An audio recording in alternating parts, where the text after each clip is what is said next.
Good morning, afternoon, evening. It's your one and only conspiracy that you'll ever need. I am bringing you my very first ever YouTube video. All of this being completely new to me, so try and bear with me. I'm sure I'll get it eventually. Maybe. I don't know. Anyway, my name is Brent. I'm a former Australian semi-pro Call of Duty player currently focusing on creating content. In before you guys ask, do I own or ride a kangaroo? Sadly, I don't. But on the outside though, I do like Vegemite and I wear thongs, the ones that go on your feet. I mainly play Call of Duty, but I do play other games every now and then. On top of that, I stream to Twitch almost every day, so you can catch me there on the link below in the description or by clicking the link in the video. Getting into the YouTube scene for me is bringing as much content as I can to the table, from commentary, gameplays, bloopers, and maybe, just maybe, a sneaky montage or two. Other than that, it's to have fun, grow my brand, and if I'm lucky, impress each one of you. Now that's out of the way, let's dive into the upcoming release of Modern Warfare. Only a few days away, I will be mainly grinding out this year's release, and what you guys are watching right now is the beta. The big question is though, will this Call of Duty save the Love series? With the inclusion of a fresh campaign after Black Ops 4, not even having one to me is great. It's been a few years since I've played Call of Duty campaigns, so I'm reserving my judgment until I play it. I'm honestly though, hoping it has a good depth and an immersive story to it. Spec Ops is also returning after many years absent. Unrelated to the Spec Ops operations and missions itself,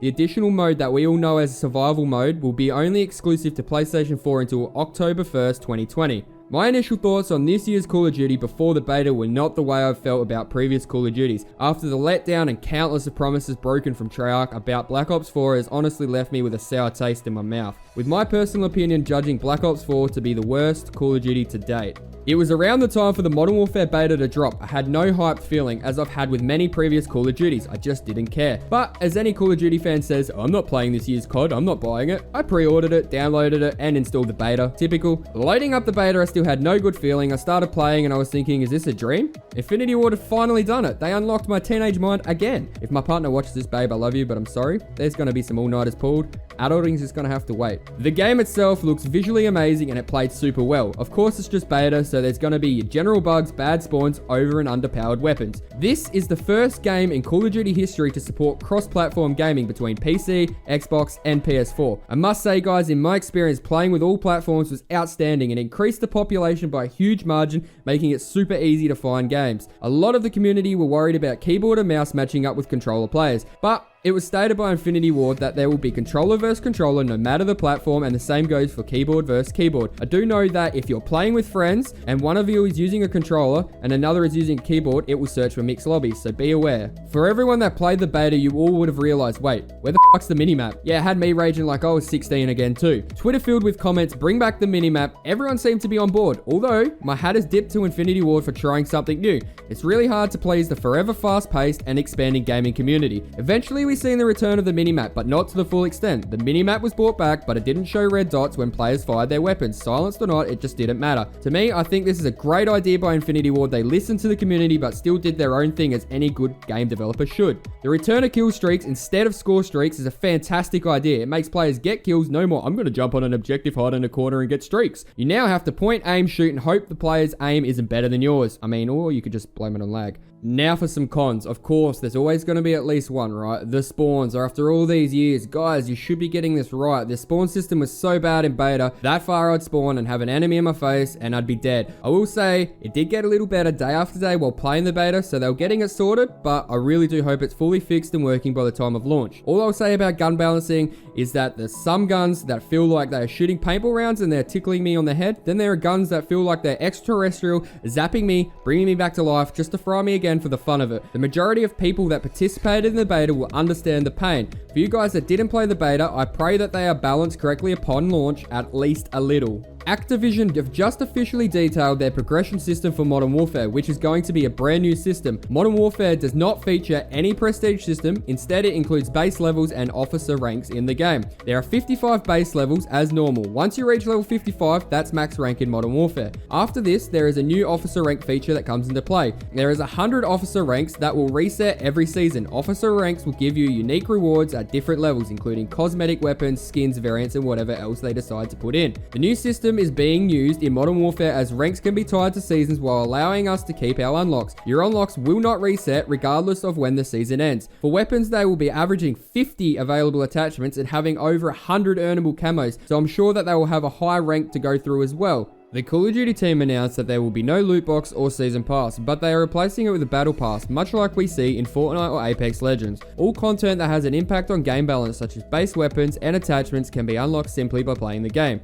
The new battle pass system will allow players to see the content that they are earning or buying. With the battle pass, not only will players be able to purchase CoD points, but they'll be able to earn them simply by just playing. The battle pass will not launch when the game releases. The team states that they are all focused on making the day one an experience, and it's important that everyone who is playing Modern Warfare has the chance to work their way through the new game and unlock the rewards. They expect the launch to be around later this year. My issue with this, guys, is that we've been promised this in the past and we've still seen loot boxes and weapons sneak into the game, and so I'm just going to wait and see. I'd love to hear your guys' thoughts on this in the comments section below.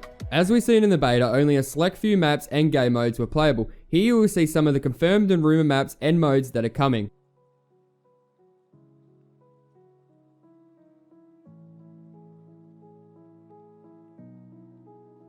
Now, we all know how big Battle Royale modes have become in the last few years. Love them or hate them. The biggest question to be answered or confirmed is still to come. Although Activision and Infinity Ward's lips have been sealed tight, there have been multiple rumors and leaks from different outlets that in fact it will be included as a separate mode coming in early 2020, a few months after the game's release. To me, this makes sense due to the mode being so popular and successful recently. Why wouldn't you want to capitalize on it? I just hope it doesn't shift all the effort into the mode when it comes out. I'm loving the fact that Infinity Ward have been very ambitious and trying a lot of new concepts out, but at the same time keeping the Call of Duty model feel alive. All in all, this Call of Duty has the potential to be great with a new engine, and being so ambitious, I truly do believe that this Call of Duty will save the series.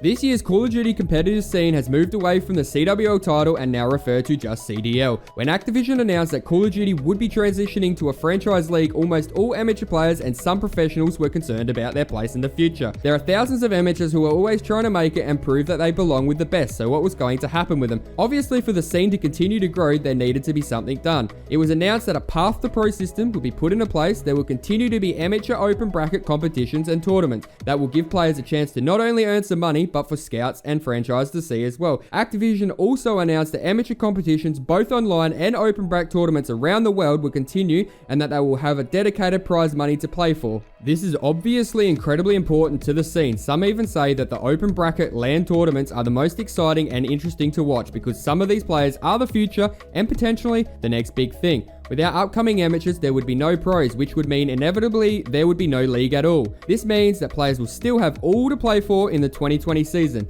and for myself, I wish them the very best of luck. It is stated that teams may send 2 pro players from their roster to play in the Path to Pro events during the season. Teams can contract up to 4 total pro players to have 2-way contracts at a given time. I think it is a great idea giving the substitute players or a starter that's struggling some playing time to improve or keep up their skills while maybe waiting on that pro spot call up. I've included here the franchises that are in the CDL and confirmed or rumor pro players that are linked to each of these teams. I am really looking forward to this season's competitive scene and what it brings to the table.